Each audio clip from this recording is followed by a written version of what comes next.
Somashekar S T ಉಪಮುಖ್ಯಮಂತ್ರಿ. ಉಪಮುಖ್ಯಮಂತ್ರಿಗಳಿಗೆ ಕೇಳಲಿಕ್ಕೆ ಬಯಸ್ತೇನೆ. ಸ್ವಲ್ಪ ಇದೊಂದು ಇನ್ನ ವ್ಯಾಪಕವಾಗಿ ಸೇರಿದರೆ ಉತ್ತರ ಒದಗಿಸಿದ್ದೀನಿ. ಸನ್ಮಾನ್ಯ ಅಧ್ಯಕ್ಷರೇ,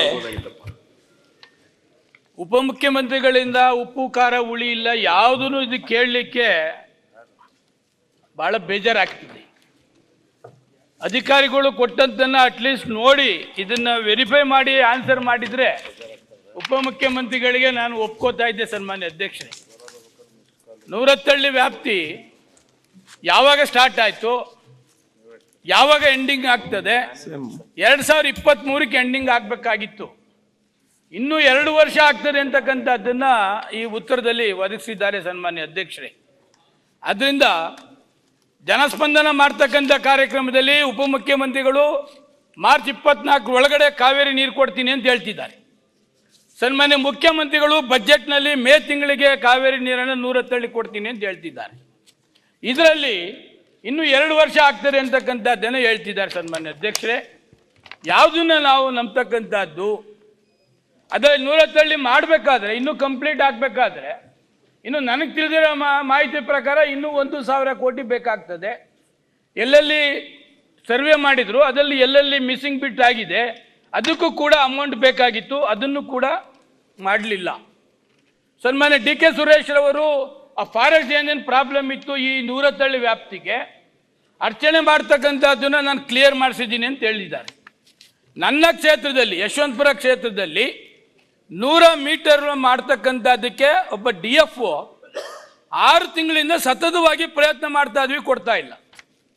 BWC ಚೇರ್ಮನ್, ಈಗಿನ ಚೇರ್ಮನ್ ಎಲ್ಲ ಹಿಂದಿನ ಚೇರ್ಮನ್ ಮಾತನಾಡಿದ್ದಾರೆ, ಮುಖ್ಯಮಂತ್ರಿಗಳು ಮಾತಾಡಿದ್ದಾವೆ, ಉಪಮುಖ್ಯಮಂತ್ರಿಗಳು ಮಾತನಾಡಿದ್ದಾವೆ.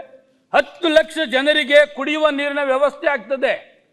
99% ಕಂಪ್ಲೀಟ್ ಮಾಡಿದ್ದಾರೆ 110 ವ್ಯಾಪ್ತಿಗೆ ಅಧ್ಯಕ್ಷರೇ. ಇನ್ನು 100 ಮೀಟ್ರ್ ಮಾಡ್ತಕ್ಕಂಥದ್ದಕ್ಕೆ ಅವಕಾಶ ಕೊಡ್ತಾ ಇಲ್ಲ. ಮೊನ್ನೆ BWC ಚೇರ್ಮನ್ ಕೂಡ ನನ್ನ ಕಾನ್ಸ್ಟಿಟ್ಯೂನ್ಸಿಗೆ ಬಂದಿದ್ರು. ಸತತ 3 ಗಂಟೆ ಅವರೇ ಪಬ್ಲಿಕ್ನ ಫೇಸ್ ಮಾಡಿದ್ದಾರೆ, ಆನ್ಸರ್ ಕೂಡ ಮಾಡಿದ್ದಾರೆ, ಸಮಾಧಾನನೂ ಕೂಡ ಮಾಡಿಸಿದ್ದಾರೆ. ಪಬ್ಲಿಕ್ ಸರ್ವಿಸ್ಗೆ ಆಗ್ತಕ್ಕಂಥದ್ದು 100 ಮೀಟರ್ಗೆ ಒಬ್ಬ DFO ಕೊಡೋದಿಲ್ಲ ಅಂತಂದ್ರೆ ಫಾರೆಸ್ಟ್ ಮಿನಿಸ್ಟರ್ನು ರಿಕ್ವೆಸ್ಟ್ ಮಾಡಿದ್ದಾನೆ, ಫಾರೆಸ್ಟ್ ಸೆಕ್ರೆಟರಿನೂ ರಿಕ್ವೆಸ್ಟ್ ಮಾಡಿದ್ದಾನೆ, ಮುಖ್ಯಮಂತ್ರಿಗಳಿಗೆ, ಉಪಮುಖ್ಯಮಂತ್ರಿ ಎಲ್ಲ ರಿಕ್ವೆಸ್ಟ್ ಮಾಡಿ ಒಬ್ಬ DFO ಮಾಡ್ತಕ್ಕಂಥ ಆರ್ಡ್ರನ್ನ 110ಗೆ ಇಷ್ಟೊತ್ತಿಗೆ ಕಾವೇರಿ ನೀರು ನನ್ನ ಕ್ಷೇತ್ರಕ್ಕೆ 10 ಜನಕ್ಕೆ ಬರ್ತಾ ಇತ್ತು, ಅಡಚಣೆ ಆಗ್ತಾ ಇದೆ. ಆದ್ರೆ ಈ ತರ ಉತ್ತರ ನಾನು ಉಪಮುಖ್ಯಮಂತ್ರಿಗಳಿಂದ ಬಯಸಿರ್ಲಿಲ್ಲ. ಇನ್ನೊಂದು ಸನ್ಮಾನ್ಯ ಉಪಮುಖ್ಯಮಂತ್ರಿ ಅಧ್ಯಕ್ಷರೇ, ಉಪಮುಖ್ಯಮಂತ್ರಿಗಳ ಹತ್ರ ಕೈಯೋ ಕಾಲ ಕಟ್ಕೊಂಡು ನಾವು ನಮ್ಮ ಕ್ಷೇತ್ರಕ್ಕೆ ಕುಡಿಯುವ ನೀರು ತಗೊಬರ್ತೀವಿ, ಲೆಟರ್ ತಗೊಬರ್ತೀವಿ. 1 ತಿಂಗಳಾಗತ್ತೆ ಸನ್ಮಾನ್ಯ ಅಧ್ಯಕ್ಷರೇ. ಆ 4 ಕೋಟಿ 5 ಕೋಟಿ ಕ್ಲಿಯರ್ ಆಗೋತ್ತಿಗೆ ಕುಡಿಯೋ ನೀರಿಗೆ ಪ್ರಿಫರೆನ್ಸ್ ಕೊಟ್ಟು ಅಧಿಕಾರಿಗಳು ಮಾಡ್ತಾ ಇಲ್ಲ. ಕಾನ್ಸ್ಟಿಟ್ಯೂನ್ಸಿಲಿ ಮಹಿಳೆಯರು ನನ್ನ ಮಾನ ಹರಾಜು ಆಗ್ತಿದ್ದಾರೆ.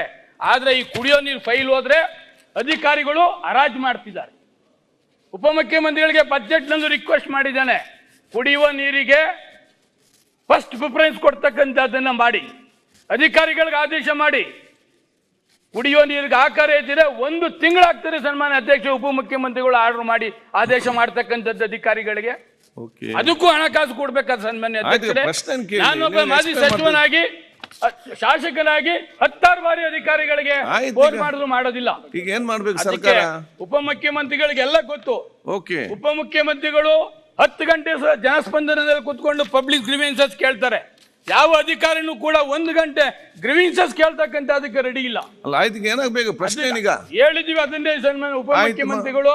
ಈಗ ಆಲ್ರೆಡಿ ಬಸವರಾಜು ಮಾತನಾಡಿದ್ದಾರೆ, ಬೈರ್ತಿ ಬಸವರಾಜು ಮಾತನಾಡಿದ್ದಾರೆ.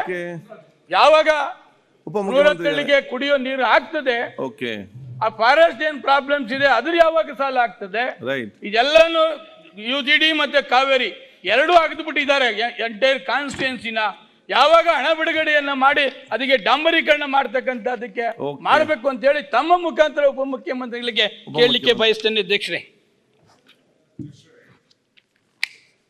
ಶೇಖರ್ ಅವ್ರು ಹೇಳಿದ್ರಲ್ಲಿ ನಾನೇನು ಅವರ ಉತ್ತರ ಪ್ರಶ್ನೆಯಲ್ಲಿ ತಕರಾರು ಮಾಡ್ತಾ ಇಲ್ಲ. ಅವರು ಒಂದು ಪಾಯಿಂಟು, ನೀವು ಬಜೆಟ್ ಅಲ್ಲಿ ಕುಡಿಯೋ ನೀರಿಗೆ ಮೇ ಅಂತ ಹೇಳಿದ್ರೆ ಇಲ್ಲಿ ನೋಡಿದ್ರೆ 2 ವರ್ಷ ಅಂತ ಹೇಳ್ತಾ ಇದ್ದೀರಿ ಅಂತ ಒಂದು ಹೇಳ್ತಾ ಇದ್ದಾರೆ. 2 ವರ್ಷ ಅಂತ ಇಲ್ಲಿ ಹೇಳಿದ್ ನಿಜ.